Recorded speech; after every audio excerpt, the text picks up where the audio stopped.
Le moment de la sophrologie, que j'ai jamais fait, auquel je ne suis pas habituée, c'est un lâcher-prise.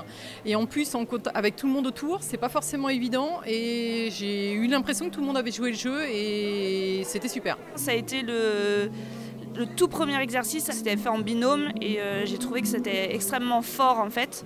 Parce que plus on posait la question, plus on rentrait dans le personnel et dans vraiment l'émotion. Et justement, j'ai trouvé ça j'étais très émotive à ce moment-là, aussi bien pour ma partenaire que pour moi. Ce qui est marquant pour moi en tant qu'organisateur, c'est que j'ai eu beaucoup de compliments et de félicitations, de retours de gens qui étaient très très contents de cette journée. Je voulais un événement où les gens aient du plaisir et qu'ils aient envie de revenir et de profiter à plein de ce type de journée. Quelquefois on vient à ces journées à reculons, il faut être en dehors du cadre, il faut savoir faire autre chose, aller chercher l'énergie et pas être toujours dans le résultat, dans le corporate.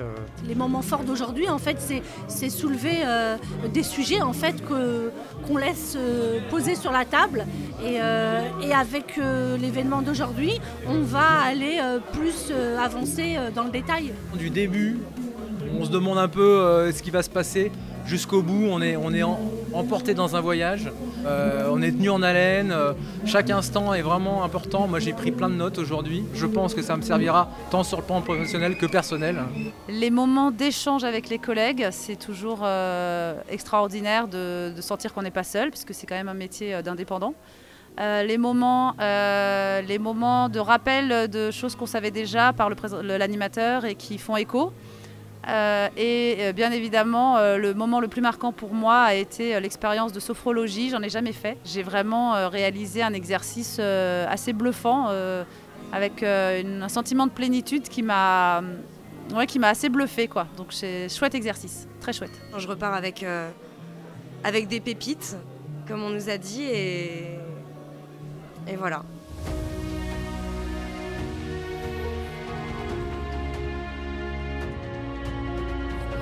L'inconscient, c'est lui qui pilote 85%, voire même plus, de vos actions.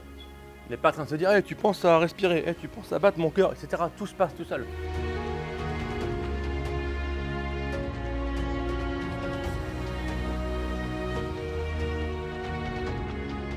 Ce n'est pas ce qui vous arrive le plus important, c'est qu'est-ce que vous faites de ce qui vous arrive.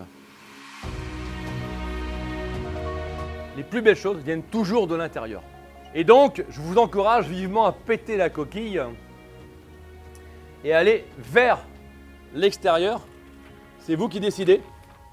Focus, intention, absence de doute. Je me connais, ça part d'ici. On a parlé d'amour dès le début de la journée.